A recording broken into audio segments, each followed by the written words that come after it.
से हम 8वीं कक्षा की पाठ चौथा शिक्षा यही कविता के बारे में विचार चल रही है, लेकिन यहाँ पर लेखक है ठाकुर गोपाल शरण सिंह। इनका परिचय समाप्त हो गई था और बाद में पद्य का या कविता का आशय क्या है वो भी समाप्त हुआ है, लेकिन इसमें पहला स्टांजा वो भी समाप्त हो गई है।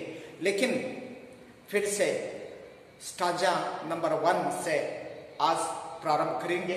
लेकिन यहाँ पर कितना ही स्टांजा है, 3 है, लेकिन यहाँ पर 3 स्टांजा ये है आपको। पहला, शिशु ने दुनिया में आकर रो रो कर हंसना सीखा, लघु होकर बढ़ाना सीखा, गिर कर चलना सीखा। यही पहली पंक्तियां हैं। लेकिन वही समाप्त होने के बाद यहाँ पर सेकंड स्टेज है। कितने ही चक्कर खाकर जंगलों में चढ़ाना सीखा, उड़ चल कर अपना मुरली ने गाना सीखा। बहुत ही स्वारस्यकर, बहुत ही मनमोहक यहाँ पर पद्य या कविता है। लेकिन तीसरा चरण या तीसरा भाग में हमें मीट कर वारे धराव ने पानी बरसना सीखा, तरो गिरिवर से गिर कर नदियों ने बहना सीखा। मीट कर वारे धराव ने पानी बरसना सीखा, तरो गिरिवरों से गिर कर नदियों ने बहना सीखा। बहुत ही मार्मिक रूप से यहाँ पर गोपाल शरण सिंह ने लिखा है। लेकिन यहाँ पर आपको जो कठिन शब्द भी दिया गया है, दुनिया जगत, लघु छोटा हल्का, चंगा पतंगा, उरा छाती, वारिधर, इसका अर्थ है बादल, गिरी पर्वत, छेद छिद्र, सुरख, चक्कर खाना, इधर उधर घूमना, यही शब्दार्थ है।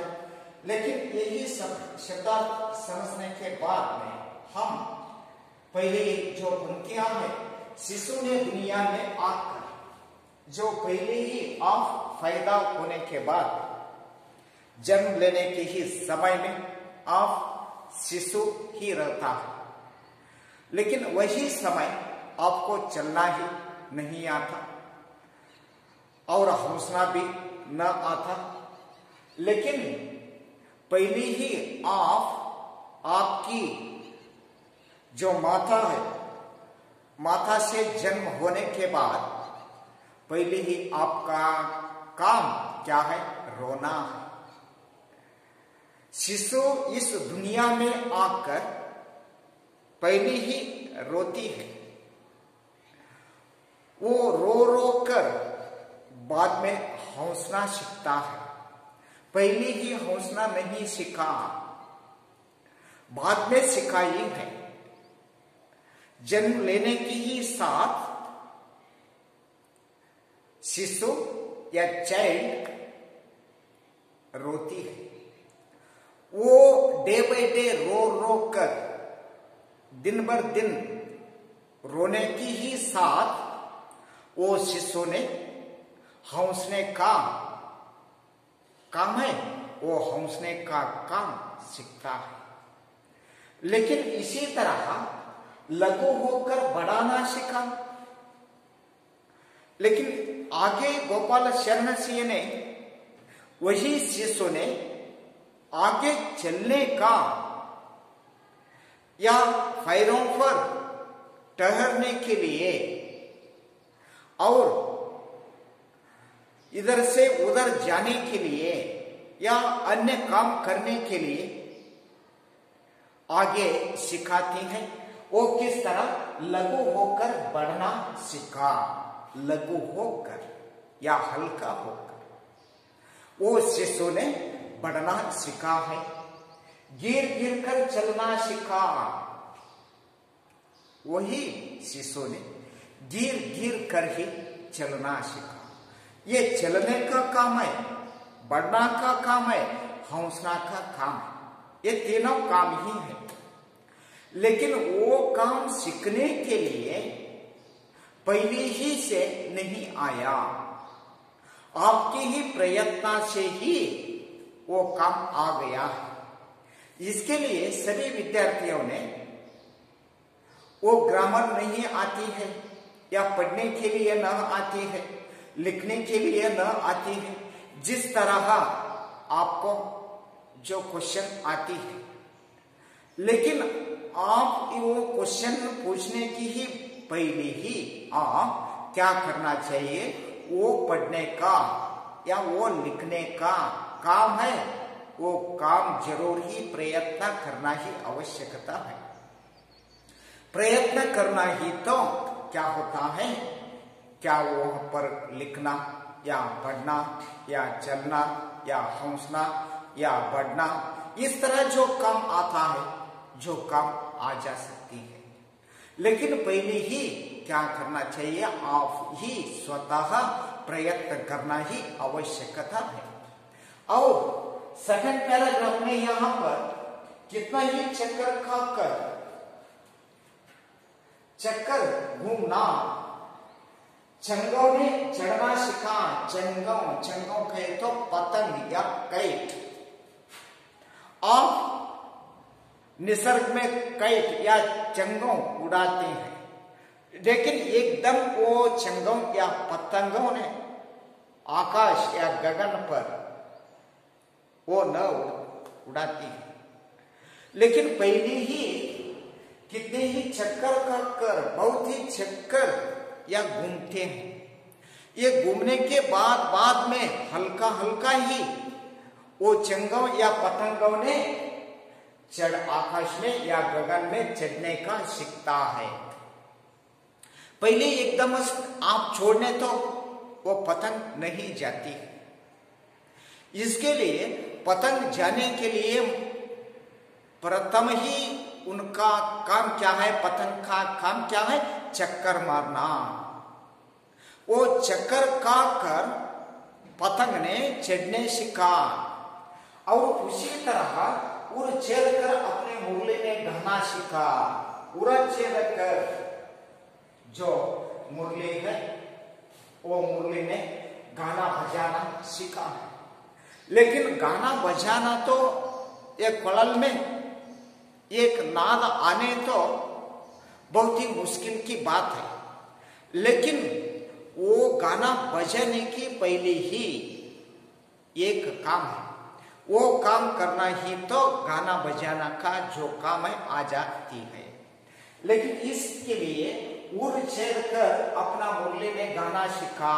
उड़ छेद कर या छिद्र होकर मुरली ने क्या सीखा है, वहां पर गाना सीखा है। और इसके साथ मीट मीट कर वारिधियों ने पानी बरसना सीखा। मीट मीट कर वारिधि बादल, वो बादल से बरसात आती है, लेकिन बरसात कहिए तो बहुत ही पानी एकदम न आ जा सकता है, लेकिन एक एक बूंद मिलकर, एक एक बूंद से मिलकर सागर बन जाती है। उसी तरह बादल से बरसात आने के बाद वो बरसात में जो पानी है, वो पानी संग्रह होने के साथ ही गिरियों से या वारेदारों ने पानी बरसना सीखा है। लेकिन आपके पास जो पानी है, लेकिन एक एक बूंद का पानी वहां संग्रहित होकर टोटल एक गड्ढा में पानी आप जमा रखी है। उसी तरह जो पानी नल में या नदी में या सागर में पानी है, लेकिन पहले ही वो पानी नहीं था, एक एक बूंद का पानी है। वो बूंद का पानी क्या हो गई है, इकट्ठ हो गई है या संग्रह हो गई है।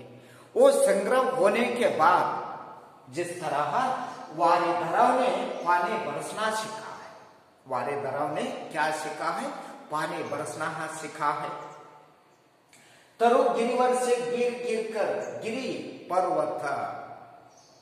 यहां पर तरु गिरिवर से गिर गिर कर नदियों ने बहाना सीखी।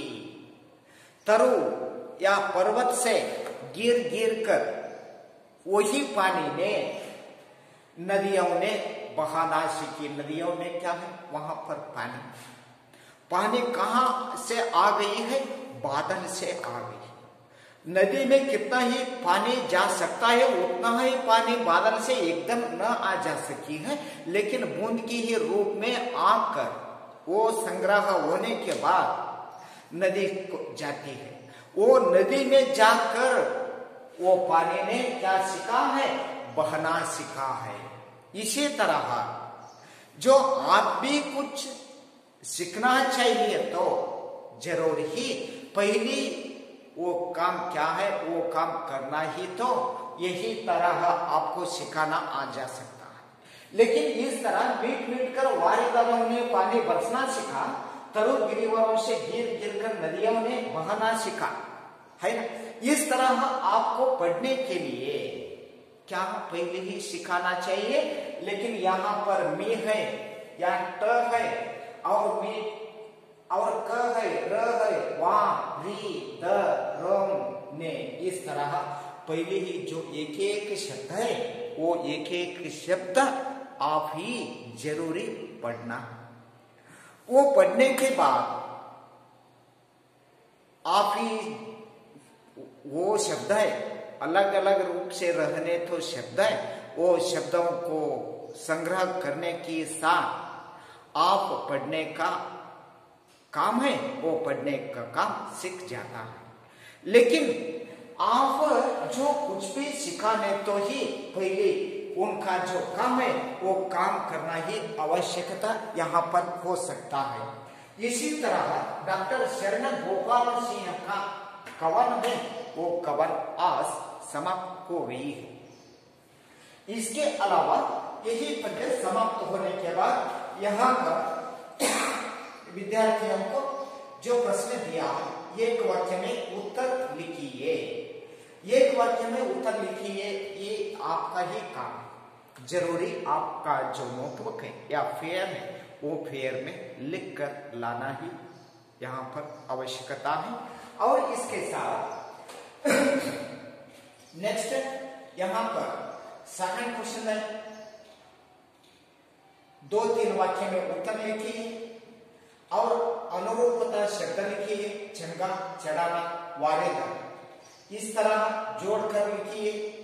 और इसके साथ विलोम शब्द लिखिए, अन्य वचन रूप लिखिए, पर्यायवाची शब्द लिखिए, तारा वाले, ताप वाले, अन्य संगीत साधन की सूची, सितारा, तबला, मुरली, बिना, वीणा, ढपली, ढोलक, शहनाई, सारंगी, गिटार, हारमोनियम, घटा, जो आदि नमूने के अनुसार सही वर्तने वाले शब्द लिखिए। वारेधर, वारेघर, उसी ही वारेधर लिखी है, उसी ही तरह आपको यहाँ पर दिया गया है।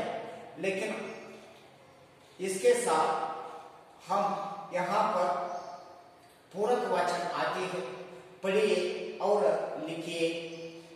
यही से आपको अभी क्या है वही न लिखना चाहिए जो पूरक वाचन होता है। पूरक वाचन केवल ही आप ये पढ़ो और उसका अर्थ देखकर यहाँ पर प्रश्न दिया गया है वो प्रश्नों को जवाब देने के लिए प्रयत्न करो। यही समाप्त होने के बाद नेक्स्ट हम यहाँ पर महात्मा गांधी 5वां लेसन है, वो महात्मा गांधी 5वां लेसन के बारे में नेक्स्ट वीडियो के साथ हम विचार करेंगे। तब तक के लिए सभी छात्रों को धन्यवाद।